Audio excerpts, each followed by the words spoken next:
the polar wind came howling across the frozen tundra, carrying tiny ice crystals that stung exposed skin like needles.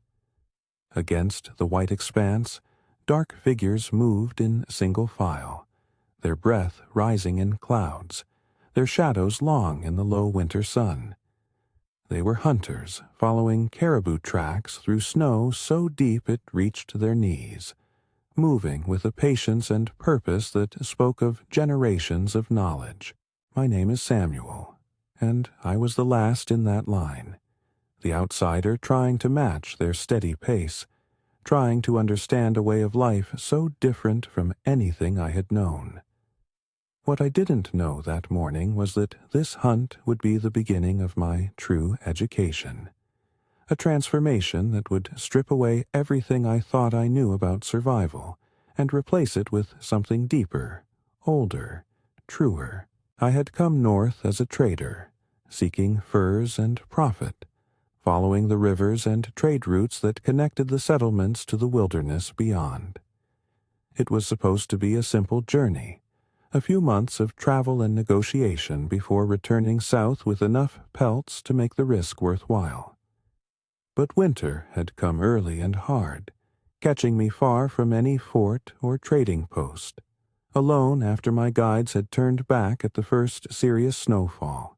I had pressed on stubbornly, foolishly, believing I could make it to the next settlement before the worst weather arrived. I was wrong.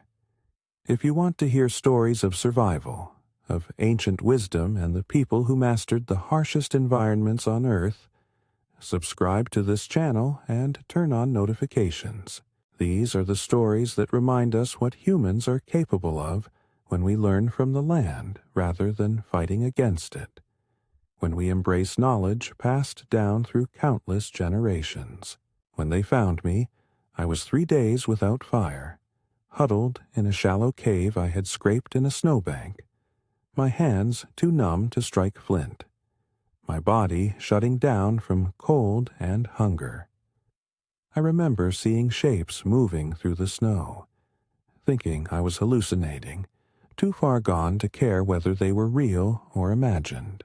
Strong hands lifted me, and I was carried wrapped in furs that smelled of smoke and animal, dimly aware of movement, of voices speaking in a language that sounded like wind and water, of warmth slowly returning in painful waves. I woke in a structure made of animal hides stretched over a framework of poles, a dwelling that was warm despite the storm raging outside. A fire burned in the center, its smoke rising through a hole in the peak, and around it sat people engaged in various tasks, working with quiet efficiency. A woman appeared beside me, her face weathered by sun and wind, her eyes dark and assessing. She offered me a cup of warm broth, rich and fatty, speaking words I didn't understand but whose meaning was clear. Drink, recover, you are safe. Over the following days, as my strength returned, I began to understand where I was and who had saved me. They were a hunting band, part of a larger nation that followed the caribou herds across vast territories, living in harmony with the brutal environment that would have killed me in days. There were perhaps 20 people in this group, 3 or 4 families traveling together, sharing resources and responsibilities, bound by kinship and mutual dependence. The leader was a man named Makwa, whose name meant bear, a fitting title for someone with his strength and presence. He was perhaps 50 winters old, his hair still mostly dark, his body lean and powerful despite his age. He spoke rarely, but when he did, everyone listened. His decisions were made carefully, based on deep knowledge of the land, the animals, the weather patterns that governed survival in this frozen world. He was the one who had decided to carry me back rather than leave me to die, a decision that could have cost them precious resources. The woman who had first given me broth was called Nuna, and she was Makwa's wife, a skilled healer and keeper of plant knowledge. Despite the frozen landscape, she knew where to find willow bark for pain, which lichens could be eaten, how to prepare medicines from roots dug from beneath the snow. She was strong, practical, and possessed a kindness that showed in small gestures rather than words. She tended my frost-bitten fingers with poultices that drew out the damage, likely saving me from losing them entirely. There was a young man named Nanook, perhaps 25 winters, who became my primary teacher and translator. He had learned some English from traders in his youth and could bridge the language gap between us. He was energetic, skilled, and patient with my ignorance, showing me through demonstration and simple words how to survive in this world of ice and snow. He became my friend, my guide, my connection to a culture I was only beginning to comprehend. The eldest in the group was a man so old his exact age was unknown, called grandfather by everyone regardless of actual relation. His face was deeply lined, his hands gnarled, but his eyes remained sharp and his memory vast. He was the storyteller, the keeper of history, the voice of ancestors who had survived in this land for time beyond counting. In the evenings, he spoke of the old ways, teaching through narrative, preserving knowledge in the only written form his people had ever needed, memory and repetition and story. There was also a man named Kyo, younger than Makwa but older than Nanook, who watched me with suspicious eyes in those first weeks. He questioned the wisdom of saving me, of sharing food with someone who could not yet contribute, of taking on the burden of teaching an outsider. His skepticism was practical rather than cruel. Every mouth to feed was a calculation in a land where food was never guaranteed, where one bad decision could mean the difference between survival and starvation for the entire group. And there were children, including a girl of perhaps 7 winters named Siku, which meant ice. She had been born during a terrible storm, her mother told me through Nanook's translation, and had proven as tough as her namesake.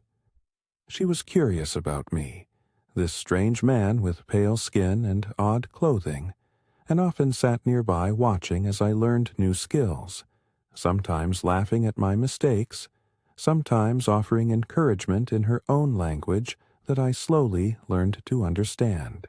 As I recovered, I began to participate in camp life, starting with simple tasks that even someone with my limited skills could manage. I helped gather snow to melt for water, learning which snow was clean and which was contaminated. I helped tend the fire, learning to conserve fuel in a land where wood was scarce and precious. I helped with hides, scraping and softening leather, my hands clumsy but willing. What struck me most deeply in those early days was how much there was to know, how sophisticated their survival strategies were. This was not primitive living, but highly refined adaptation, techniques and knowledge accumulated over thousands of years, tested and proven through the harshest teacher imaginable, the Arctic winter. Everything had purpose. Everything had been thought through, from the design of their clothing to the structure of their shelters to the organization of their movements across the landscape. Their clothing was a revelation. Multiple layers of caribou hide, worn with the fur both inside and outside to trap air and create insulation. Boots lined with grass that wicked moisture away from feet. Mittens with separate liners that could be dried while the outer shells remained on. Hoods designed to protect faces from wind while allowing breath to escape without freezing. Every piece was carefully maintained, repaired constantly, because torn clothing in this environment was a death sentence. The shelter, which they called a tipi, though it was different from the plains versions I had seen, was engineered for maximum efficiency. The conical shape shed wind and snow. The fire in the center provided heat that rose naturally. The smoke hole could be adjusted using poles to control draft. The hide covering could be opened or closed to regulate temperature. Inside, sleeping platforms elevated people off the cold ground, and furs were layered strategically to create warm sleeping spaces. It was mobile, designed to be assembled and disassembled in less than an hour, allowing the group to follow game without being burdened by heavy permanent structures. Their hunting techniques were equally sophisticated. They didn't chase animals in the way I had seen European hunters do. Instead, they read tracks like written language, determining not just species and direction, but age, health, speed, behavior. They understood animal psychology, knowing where caribou would go in different weather, how they would react to predators, when they would be vulnerable. They used the landscape strategically, driving game toward natural funnels or ambush points, working together in coordinated efforts that required precise timing and communication. Nanook began teaching me these skills, starting with the basics of reading snow and ice. He showed me how to identify fresh tracks from old ones, how to determine the age of tracks by their texture and the presence of wind-blown snow inside them. He taught me to recognize the different gaits of caribou, walking versus running, relaxed versus alarmed. He showed me how to move quietly across crunchy snow by distributing weight carefully, how to use the wind to hide scent, how to observe without being observed. The caribou is not our enemy, he explained one day as we studied a trail. The caribou is our relative, our provider, our teacher. We take only what we need. We use everything we take, and we thank the animal for its sacrifice. This is the old way, the way that has kept balance for all the generations before us. His words reflected a worldview I was only beginning to grasp, one where humans were not above nature, but part of it. Not conquerors, but participants in a vast interconnected system. The animals were not resources to be exploited, but beings with their own spirits and purposes, who chose to give themselves to hunters who approached with respect and gratitude. It was a perspective that seemed strange to me at first, raised as I had been in a culture that viewed nature as something to be tamed and used. But the more time I spent with these people, the more sense it made. The hunt that had been the first thing I witnessed upon waking in the camp finally took place after I had been with them for several weeks. Makwa determined the time was right by signs I couldn't yet read. Changes in the wind, the behavior of ravens, some subtle shift in the environment that spoke to him of opportunity. He selected who would go, a group of 6 hunters including himself, Nanook, and Kyo. To my surprise, he indicated that I should come as well. "You watch," Nanook translated. "You learn. But you must move as we move, stop as we stop. Be silent. One mistake can cost us the hunt, and we need this meat." I nodded, understanding the weight of responsibility, the trust they were extending by including me. I was given snowshoes, frameworks of wood and sinew that distributed weight and allowed walking on top of deep snow, rather than sinking into it. I was given a spear, not because they expected me to use it effectively, but because every person must be armed in the wilderness. I was dressed in borrowed furs, my own inadequate clothing supplemented with caribou hide that had been carefully prepared. We left at dawn, moving into the vast white silence that stretched endlessly in all directions. The sky was pale, the sun low even at its highest, casting long blue shadows across the snow. The cold was profound, stealing breath, crystallizing moisture instantly, creating a world that felt as much hostile as beautiful. But my companions moved through it with ease, reading the landscape, following signs, traveling with purpose and patience. The tracks we followed were fresh, a small herd of perhaps 20 caribou that had passed through during the night. Makwa studied them carefully, then led us not directly along the trail but parallel to it, moving downwind so our scent wouldn't alert the animals. We traveled for hours, stopping frequently so Makwa could assess, adjust our direction, ensure we were still on course. Around midday, we crested a low rise and saw them below us, the caribou herd grazing on exposed tundra where the wind had blown the snow thin. They were magnificent animals, their thick winter coats making them look massive, their breath rising in clouds, their movements peaceful and unhurried. Makwa raised his hand, and we all froze, becoming absolutely still, barely breathing. What happened next was a masterclass in coordination and patience. Using only hand signals, Makwa divided us into 2 groups. 3 would circle wide to the left, moving slowly and carefully to position themselves downwind. 3 would wait here, ready to move when the time was right. I was with the waiting group, which included Makwa himself, watching as the others made their slow, careful approach. It took over an hour.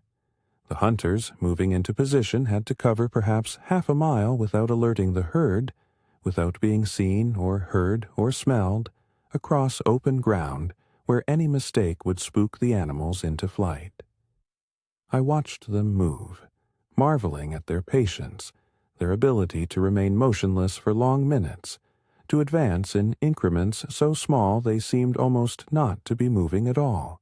When they were finally in position, Makwa gave a signal I didn't see, but somehow the distant hunters understood. They began to rise slowly, showing themselves deliberately, moving toward the herd. The caribou reacted immediately, turning away from the threat, beginning to run. But they ran directly toward us, toward the hunters who had been waiting hidden in the snow. Makwa, Kio, and I rose as the herd approached, and suddenly the caribou were trapped between 2 groups, confused, their flight options limited. Makwa threw his spear with devastating accuracy, taking a young bull through the chest. Kio and the others threw as well, and when the confusion cleared and the herd had scattered, 3 caribou lay in the snow, their sacrifices accepted. We moved quickly then, approaching the fallen animals with prayers and gratitude. Makwa knelt beside the first one he had taken, speaking softly in his language, thanking the animal for giving its life, promising that nothing would be wasted, that its sacrifice would sustain the people.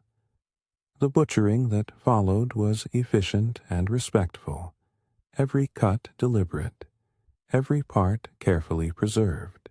I helped as I could, following Nanook's instructions, learning which cuts were most valuable, how to open the stomach and preserve the contents, how to remove the hide without damaging it, how to separate organs and flesh and bone with purpose and skill.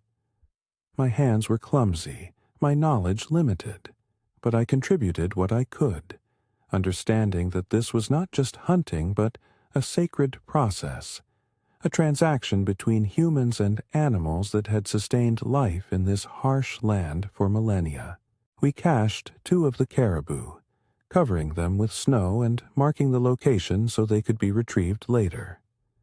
The 3rd we carried back to camp, sharing the weight, moving more slowly now, satisfied with the success.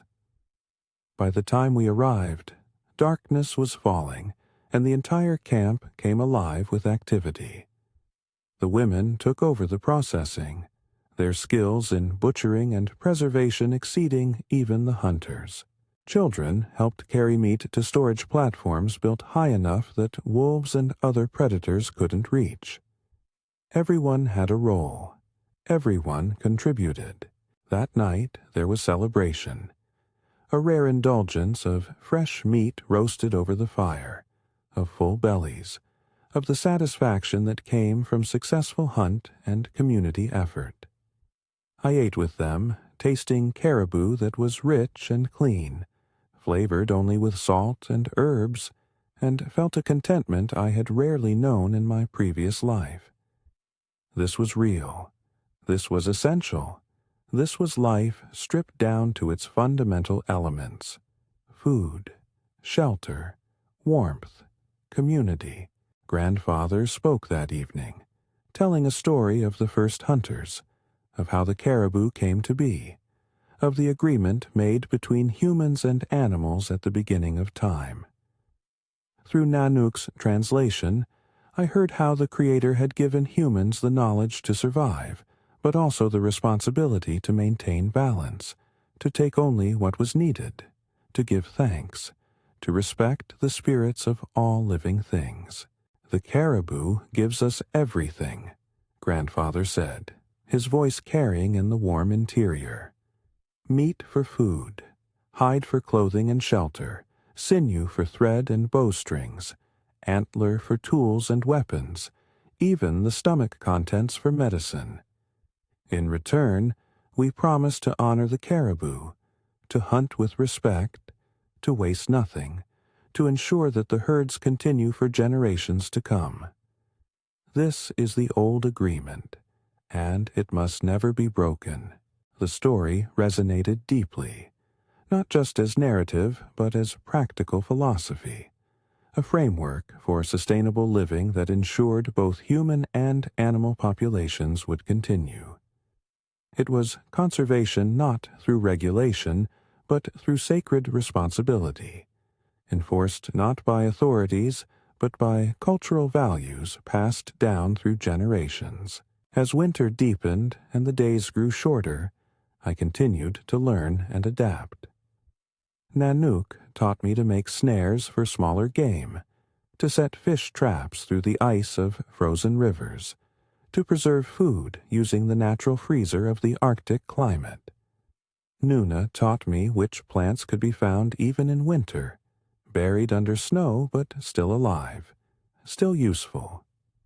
Makwa taught me to read weather patterns, to know when storms were coming by the behavior of animals, the color of the sky, the feel of the wind.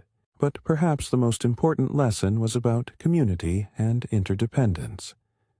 In my old life, I had valued independence and self-reliance, believing that a strong person should be able to survive alone. Here, I learned that true strength came from being part of a group, from contributing your skills while relying on others for theirs, from the intricate web of relationships and responsibilities that bound people together in mutual support. The children were as much teachers as the adults. Little Siku showed me games played in the snow, taught me words in her language by pointing and repeating patiently. An older boy named Aput, whose name meant snow, showed me how to build a snow shelter, cutting blocks and stacking them in a spiral that created a dome strong enough to withstand harsh wind.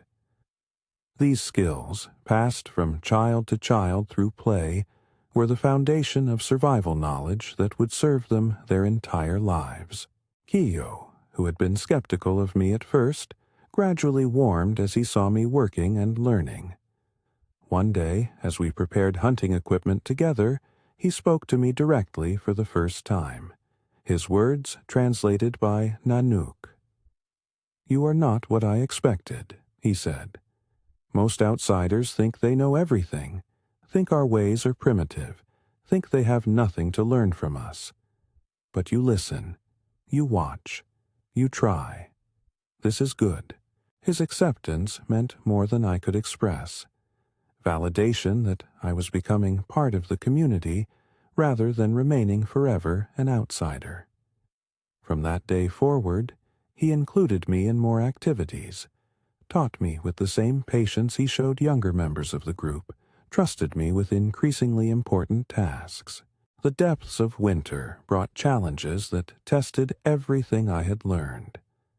A storm came that lasted 5 days, winds so strong they threatened to tear apart the shelters, snow so thick you couldn't see your hand in front of your face. We huddled inside, maintaining the fire, conserving energy, waiting out the fury of the polar wind that gave this season its teeth. During that storm, the temperature dropped so low that breathing hurt, that exposed skin would freeze in seconds, that the world became genuinely hostile to human life. But inside our shelter, pressed together, sharing warmth and stories and the quiet confidence of people who had weathered such storms many times before, we remained safe. I learned in those days that survival was as much psychological as physical, that maintaining hope and community in the face of nature's worst was what separated life from death. When the storm finally broke, we emerged to a transformed landscape. Snow had drifted into mountains and valleys, burying familiar landmarks, creating a new geography that had to be read and understood. But Makwa knew where we were, knew how to navigate, and he led us to the cached caribou we had left weeks before. We dug them out, still perfectly preserved by the cold, and brought them back to camp where they would feed us for days to come. That winter, I learned the rhythms of Arctic life, the cycles that governed survival, the long darkness of midwinter when the sun barely rose, when life became about conservation of energy and resources, about storytelling and craft work and the quiet activities that kept hands busy and minds engaged. The gradual return of light as winter's grip slowly loosened, bringing with it renewed energy and the promise of spring, the careful monitoring of food supplies, the constant calculation of how much remained versus how long until the seasonal shift would bring new resources. I learned that hunger was a constant companion, not starvation, but the awareness that food was always finite, that every meal consumed was one less meal in storage, that survival meant eating enough to maintain strength, but never indulging to fullness. I learned to appreciate the small things, a cup of hot broth, a piece of dried meat, the warmth of the fire, the sound of children laughing. Luxuries in my old life, these became the markers of survival and success in this new one. Spring came slowly, marked first by almost imperceptible changes. The quality of sunlight shifted. The cold became less sharp, less deadly. Birds began to return. Ravens and then migratory species following routes as old as time. The snow started to change texture, becoming wetter, beginning the long process of melting that would transform the landscape once again. With spring came movement. The group began preparations to migrate, to follow the caribou herds to their calving grounds, to reach fishing rivers where char and salmon would soon run in abundance.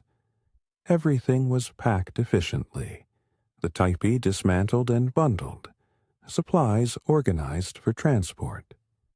They traveled light, carrying only what was essential, knowing that the land would provide if you knew how to read it, how to work with it. I traveled with them, no longer an outsider being tolerated, but a member contributing to the group's success. I carried my share of the load. I helped with camp setup and breakdown. I participated in hunts and fishing, my skills still developing but no longer completely inadequate. I had been transformed by the winter, shaped by the lessons of the land and the patience of my teachers. The spring hunting grounds were vast tundra plains where the caribou gathered by the thousands, where the air filled with the sound of bellowing and the constant movement of animals.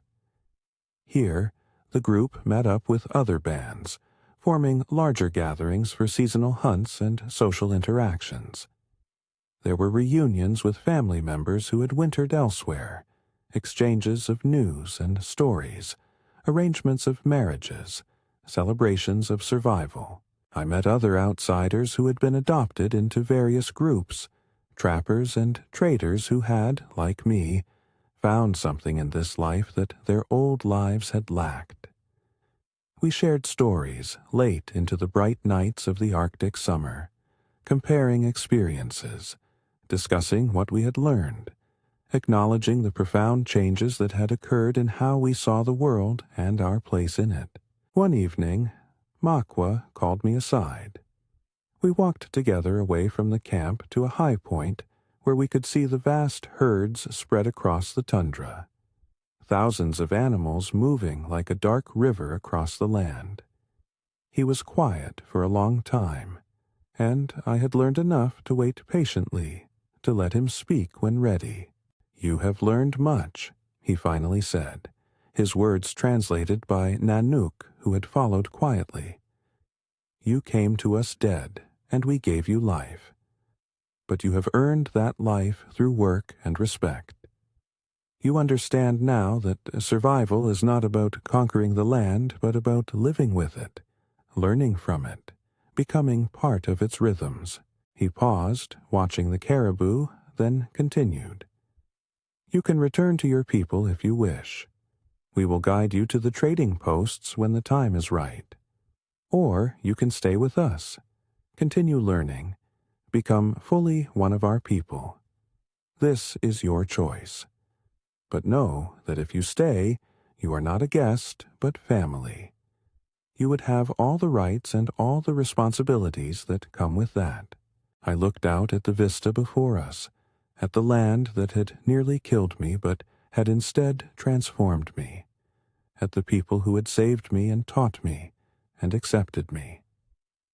I thought about my old life, about trading posts and profit margins and the civilized world that suddenly seemed distant and artificial. And I thought about the past months, about the deep satisfaction of living close to the land, of being part of a community that functioned through cooperation and shared knowledge, of skills and wisdom that connected me to something ancient and profound. "I want to stay," I said. "If you will have me, I want to stay and learn more, become truly part of this life. I have found something here I didn't even know I was missing." Makwa nodded, a slight smile crossing his weathered face. "Then you stay. And you will need a new name, a name in our language that reflects who you have become. We will hold a ceremony, and the elders will choose." The ceremony took place 3 days later, with multiple bands gathered, perhaps 200 people forming a circle around a large fire. Grandfather led the ritual, speaking of transformation and rebirth, of how a person could die to one life and be born into another. He recounted my journey, how I had been found near death, how I had learned and worked and earned my place. Then he announced my new name, Chimik, which meant dog, an animal valued for its loyalty, its willingness to work, its integration into human communities. The name was given with honor, and I accepted it with humility, understanding that I was being acknowledged not as fully equivalent to those born into this culture, but as someone who had chosen to align myself with it, who had proven reliable and teachable. It was a name that would grow with me as I continued to learn and contribute. The years that followed were full and rich. I continued to develop my skills, becoming truly competent at hunting and fishing and all the tasks necessary for survival. I learned the language fluently, no longer requiring translation, able to participate directly in conversations and storytelling. I learned the spiritual practices, the ceremonies that marked seasons and life events, the prayers and songs that connected humans to the broader world of spirits and nature. I met a woman named Takik, whose name meant moon, and we formed a partnership that grew into deep love. She was patient with my continuing mistakes, laughing at my occasional misunderstandings, but also teaching me with kindness. We had children together, 2 daughters and a son, who grew up fully part of the culture, learning skills and stories from both their mother's lineage and my adopted family. Watching my children grow, I saw how knowledge was transmitted through this culture. They learned by doing, by watching and imitating, by participating in real tasks from the earliest age they were capable. My oldest daughter could track animals by age 5, could sew neat stitches by 6, could read weather signs by 7. My son could make snares by 4, could help with butchering by 5, could shoot accurately with a child-sized bow by 6. They were being shaped by their environment and culture, just as I had been reshaped, but more completely, more naturally, with none of the awkward transition I had experienced. I became a teacher myself, particularly to other outsiders who occasionally came into contact with the group. I could explain in their language concepts that were difficult to translate, could bridge cultural gaps, could help them understand the profound shift in thinking required to truly thrive in this environment. I took pride in this role, in being useful, in helping others avoid the mistakes I had made. Makwa grew older but remained strong, his leadership unchallenged, his wisdom deepening with years. Nuna continued her healing work, training younger women, including my wife, in the knowledge of plants and treatments. Nanook became a respected hunter and leader, his friendship with me never wavering, our bond strengthened by shared experiences and mutual respect. Even Kyo, who had been skeptical, became a close companion. Our relationship built on the foundation of earned trust. Grandfather eventually passed, dying peacefully in his sleep after a long life well lived. His death was mourned but celebrated, his passing seen as natural and right, the completion of a cycle. The stories he had told lived on in all of us who had listened, the knowledge preserved through collective memory and continued telling. I found myself taking on some of his role, telling stories to children, teaching through narrative, becoming a keeper of knowledge myself. Now, many years after that first winter, I sit by a fire watching my grandchildren play in the snow, their laughter carried on the polar wind that once would have killed me. I am old now, my hair gray, my body marked by decades of hard living. But I am content in a way I never was in my youth. I found here what I had been seeking without knowing it, a life of purpose and connection, of skills and knowledge that matter, of community and family and belonging. The polar wind still blows, harsh and unforgiving, bringing snow and cold that tests every living thing. But I no longer fear it. I understand it now, work with it, know its rhythms and patterns. I teach the young ones what I have learned, adding my voice to the chorus of teachers that stretches back through generations. I tell them about the old ways, but also about the world beyond, about the importance of adapting while maintaining core values, about the balance between tradition and innovation. If this story moved you, if it made you think about survival and adaptation, and what it means to truly learn from others, subscribe to this channel. There are more stories like this, tales of transformation and belonging, of ancient wisdom that remains relevant, of the deep human capacity to change and grow when we open ourselves to new ways of being. Hit the notification bell so you don't miss these journeys into other lives and other times. Share this with someone who needs to remember that it's never too late to learn, never too late to change, never too late to find where you truly belong. The fire burns warm despite the cold outside, and the stories continue, passing from old to young, from generation to generation, preserving knowledge and values, and the hard-won understanding of how to survive and thrive in one of Earth's harshest environments.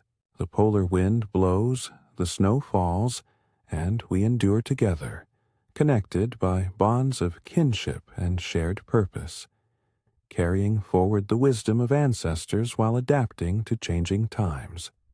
Proof that humans can flourish anywhere if they learn to listen, to observe, to work together, to respect the land and all the lives it sustains.